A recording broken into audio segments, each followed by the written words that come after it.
You see all those people with coexist bumper stickers that just can't seem to coexist with conservatives. Hello, I'm Kendall Brian Hunter, author of this book, Consider My Servant Job. It's a study of the Old Testament book, Job. Deals with the problem of pain, so give it a look. This is News with the Eyes of Faith, where I talk about news from the perspective of Christ and the doctrine of Christ. Well, speaking of that, the big event was Erika Kirk.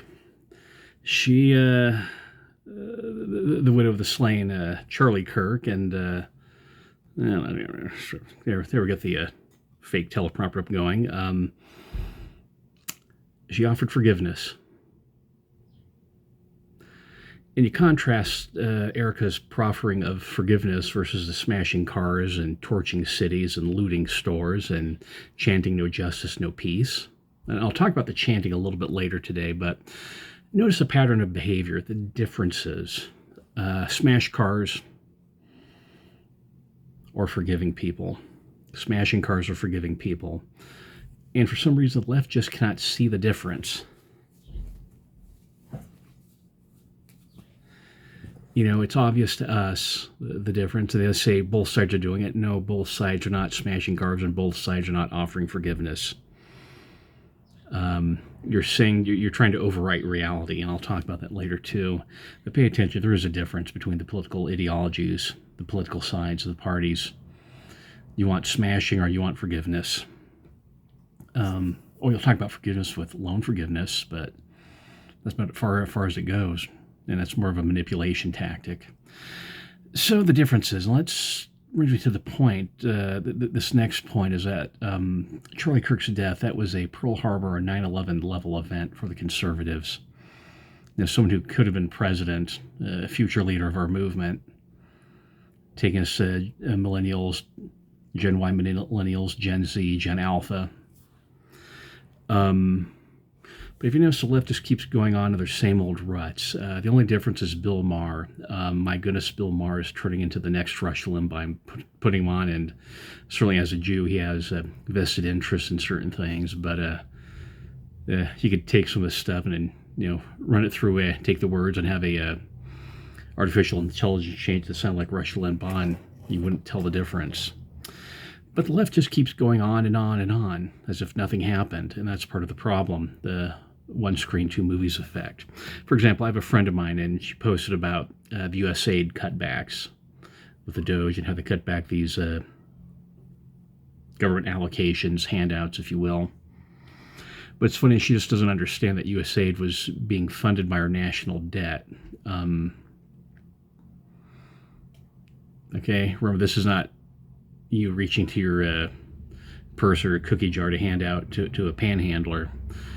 This, we're funding these organizations by the national debt. For example, the interest rate of the national debt, according to Grok, was $881 billion per year.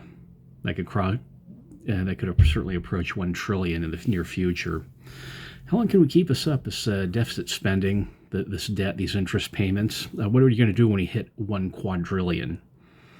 When the debt's $1 quadrillion. At some point, the system will have to collapse, so USAID will go away anyways. But it's interesting because, like I said, is for some reason we're just living in these two worlds. They're not seeing things that we see. They're not just said, okay, this is a 9/11 level event. Things have changed. We're not keeping quiet. You cannot bully us. And so this is how I do a pattern of dialogue, the technique that Charlie Kirk used. Now, I was not a fan of his. I was not his target demographic, but I've certainly been watching stuff, and I agree with what he was doing. In fact, I've been surprised how many people I know who were fans of him I just didn't know about. So here's a friend of my friend. She would say USAID was cut, the aid was cut to USAID, and people will suffer. So this is how I'd respond. I haven't done this in person because sometimes it's not constructive to talk with someone. I agree that this is disruptive and there will be suffering. This is why we need to warn about dependency. We need to focus on personal responsibility. Remember the parable of the wise and foolish virgins? We just can't function on handouts ad infinitum. So you have these, we're cutbacks, so how do we pay for it? The national debt is $37 trillion, $881 billion in interest payment per year. And where's this money coming from? How long can we keep this up? This money had to come from somewhere. And that's how we're covering this. So what's your answer? Hypothetically, your answer would be, well, tax the rich. That's a AOC answer. My response to tax the rich is that markets adjust. But the second thing you'd say is, can you show me a spreadsheet of who the rich are, how much they have, how much you expect them to be taxed, and how long would it take to amortize the debt? You're just blabbing stuff. And there's nothing stopping you from making your own private contributions to NGOs or to charities like the Salvation Army, or have you thought about the Church's Humanitarian Fund? People that rely upon government spending, adding to this national debt, trillions and soon to be quadrillions of dollars. There's another aspect to that too, is a coercion aspect. You're using the tax code to coerce people to pay to your charity, ignoring these other charities. You know, how many abortions has the government paid for over the decades? You can make this a free will offering, or you can use the coercion, and that's what you're using, is coercion, tax the rich. And see how this breaks down is just really no answer to that, because you're getting them thinking instead of getting caught up in this emotional frenzy, and it creates a problem because they're dopamine drivers, these wild emotions, and you announce that, okay, I feel a certain way, it suddenly becomes true, which, as I talked about last week with the model. And that's the debating problem, is that people will say things that aren't true in order to feel a certain way. You've also probably felt this, is that there's a sex divide, a gender divide between men and women, that the parties are splitting in half. Look with Geraldine Ferraro, Hillary Clinton, Kamala Harris. That it's the party of, what you see with Bill Maher, is that he's going towards the party of men, or at least the ideology of men, opposed to the ideology of woman. I think it's interesting too, the correlation between the rise of violence on the left. So it's becoming more college-educated single woman, but you also get the violence coming from the ideological left, and the conservatives who are NRA and pro-government. We don't do the violence. We forgive people. Speaking of violence, you probably heard about the Dallas ICE shooting. And that party of let's coexist, or they're the ones shooting, they're the ones killing people. And that's part of the disinformation tactic. They'll put the coexist bumper sticker on the hilts of their, or on the stocks of the rifle, and pull the trigger, and just not make a connection between the two. They're just not processing it, or they're excusing the violence. You probably heard about the fake wokeness survey. 88% of the people lie about their views. They tend to be more progressive, more woke than they really are. I think about the Twitter files, shadow banning on social media, and the recent announcement about Google, how they're censoring people. You see this shadow banning and censorship comes from the coexist people with their coexist bumper stickers censoring people. And that's the difference. They can make it work. They can make this double standard work. So it's creating an incentive for people to lie about it, not to be deplatformed. But again, this Trump effect is that he's breaking the stigma. It's like yeah, you're the ones killing us, and you just cannot ignore Charlie Kirk, and we're not going to let you ignore Charlie Kirk. Back to Charlie Kirk's funeral, his wife said, "We forgive them." Donald Trump, classic Trump, said, "Yeah, I don't forgive my enemies. I hate them," words to that effect. And yes, that's wrong. That's a bad example. That's not the Christian example. We need to forgive them 75-7 and turn the other cheek. See, the problem is we're in a Shiz and Coriantumr dilemma. Who's right, Nephites or Lamanites? Or, well, who's right, Shiz or Coriantumr? It doesn't. It's not. Both are fundamentally wrong. But which one has a better fit? And can you work with President Trump and forgive him and turn the other cheek when he says stuff that's just really anti-Christian and not forgiving people? Are you letting that influence you?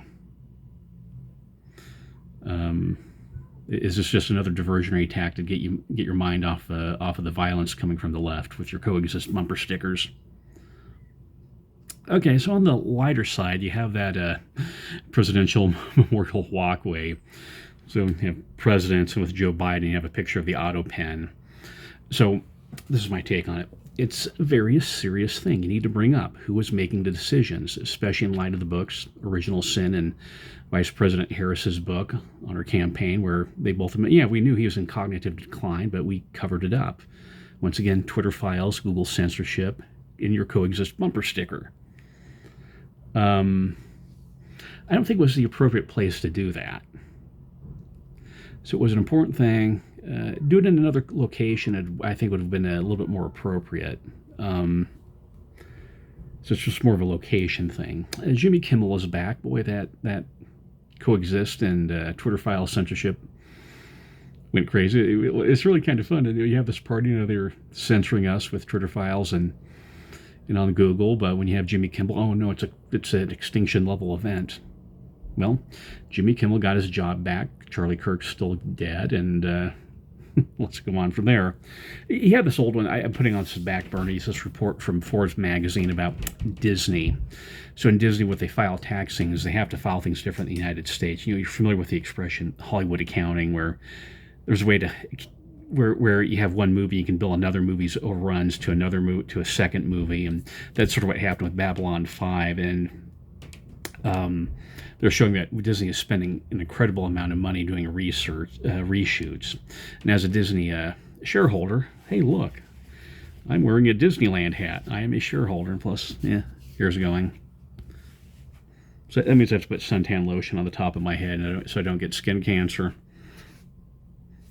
That's your health tip for old guys. But as a shareholder in Disney, this is not good operating procedure to have unfinished scripts, just film random fight scenes and just splice it together on a wing and a prayer. And now, why Disney does this is there's a book called MCU, The Reign of the Marvel Universe. And when they started out, Robert Downey Jr. is great at ad-libbing, and that doesn't surprise you. He is really good at mouthing off. The funniest ones is, I think it was in Infinity War, when he's with Spider-Man and Doctor Strange, quiet grown-ups are talking. That was an ad-lib line, but it was perfect. But also, too, as no one really cared about these movies, is what happened is Marvel sold off the X-Men and Spider-Man, the Fantastic Four, so they didn't own the properties. And when you had the X-Men movies come out, and Hugh Jackman as Wolverine, that was creepily accurate.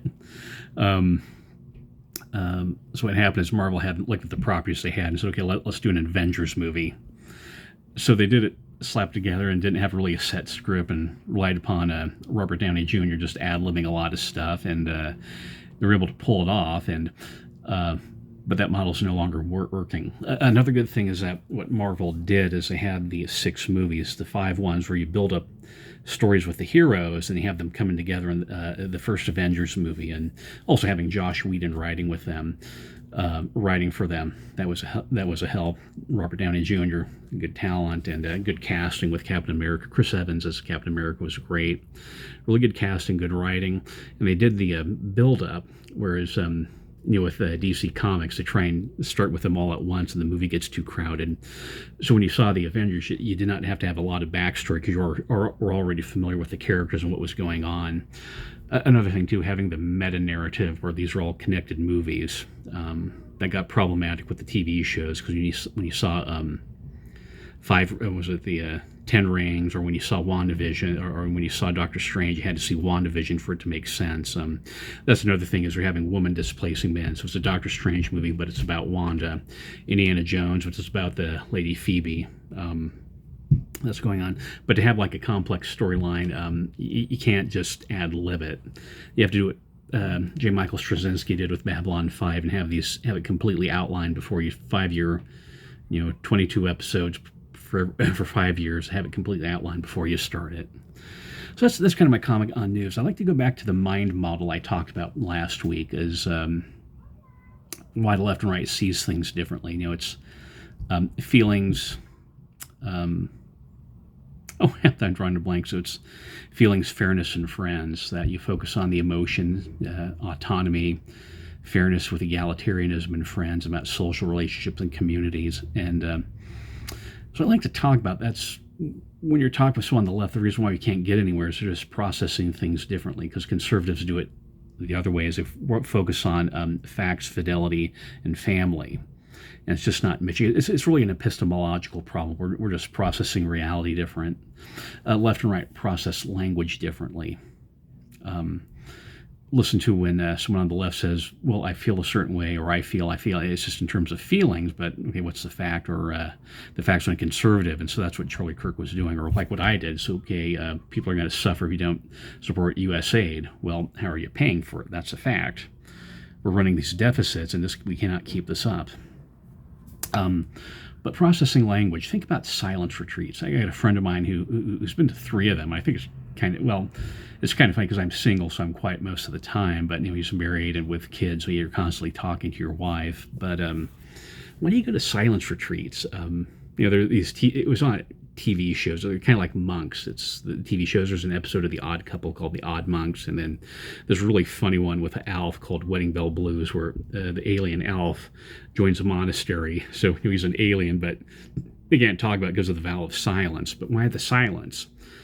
Well, it has to do with the thaumaturgy of words and word jugglery. They try and impose or overwrite reality with their words. I think just by talking something, it suddenly becomes true. And you see this, you start talking, it gets you to feel a certain way, and if you're basing things on feelings, you can change reality by changing your feelings.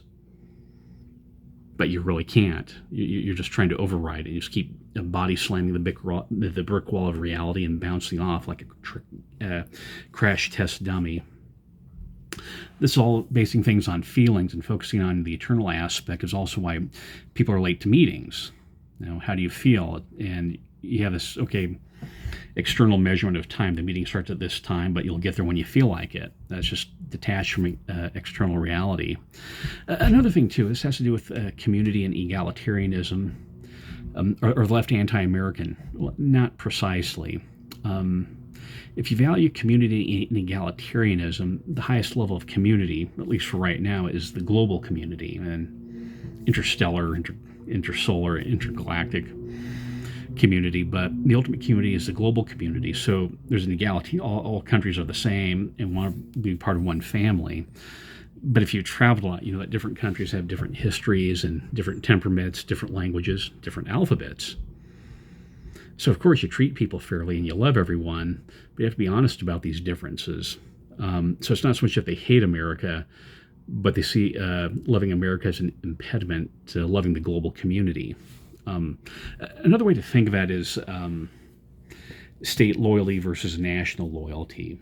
Is that, places like New York, Texas, and California, Alaska, and Hawaii, they tend to have strong state identities. Really, like Texas is kind of crazy. Same thing with New York and California. California's a little bit more laid back.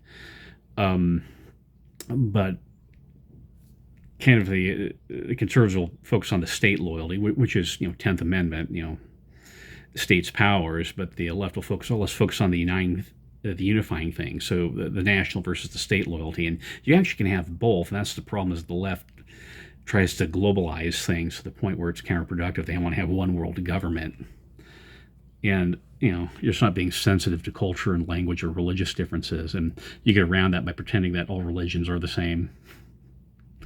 I sat through a Sunday school or a priesthood lesson where he had a brother teach that, and no one stopped him. If you're egalitarian, why do you focus on diversity so much? And this has to do with the emotional aspect, because you can get emotionally attached to incoherent things, compartmentalized. You get emotionally attached to the idea of community, but emotionally attached to ethnic things. Hey, let's go to a Mexican restaurant with a mariachi band, but everyone's the same. Those two ideas are not both true. They're incoherent, but people, if you're just basing your reality on emotional attachments, the facts don't matter, just the emotional intensity does. How do you get around, for example, let me read my notes. You have the same structural problem with community and autonomy. You get emotionally attached. Okay, we need to have a community, but we need to have autonomy. Those things don't work together. So another thing too is you want to have equality and fairness. how you get there is with equity. What equity does, it adds the elements of taking specific differences in mind and adjusting for them, which is different than equality. Because equality is everyone gets the same thing, but with equity, you're making an adjustment. So that's why the left is shifting their language to talking about equity rather than equality. But this vacillation, okay, community, diversity, fairness, but equity, it creates a really wobbly structure, and that's one of the problems why you see things go a little bit crazy, because the left just wants incoherent things and they're not thinking systematically. They're focusing on individual people to the extent of having a comprehensive and coherent system. Like I said earlier, I talked about the chanting. Why does the left chant? No justice, no peace. As I pointed out last week when I was quoting Aristotle in his book, Sophistical Refutations, you win an argument about getting people to repeat themselves in babbling. And that's what chanting is. Chanting is a Pavlovian conditioning. You're repeating something and chanting it over and over again, so it becomes a Pavlovian response. The same way where someone practicing in a talk or keeps repeating the same words over and over again, so they just have conditioned themselves to repeat the words of the talk, and they focus on things like the emotion, pausing for crowd reaction. It's the same thing with these demonstrations. They're just repeating mindless words over and over again in an attempt to overwrite reality by using a familiarity and Pavlovian conditioning. Dennis Prager talks about that with his expression 6 herbs: sexist, Islamophobic, xenophobic, homophobic, intolerant, racist, bigoted. They just keep chanting things, sometimes these one-word chants over and over again. That's not communications. I don't know what that is. But that's why I use this model, because it explains a lot. It dispels the confusion. I mean, I certainly you can feel that right now, because when you look at your friends, well, why do they want to help people? How can they ignore the national debt? You know, how can you sit there and pull a trigger at Charlie Kirk, but still have this coexist bumper sticker on your car? Because it's an emotional attachment that's incoherent. They're processing language differently than we do. And so that's the reason why we can't communicate, because we process language differently. So that's 20 minutes. My voice is starting to give out, but that's the passing scene, seen with the eyes of faith. Thank you.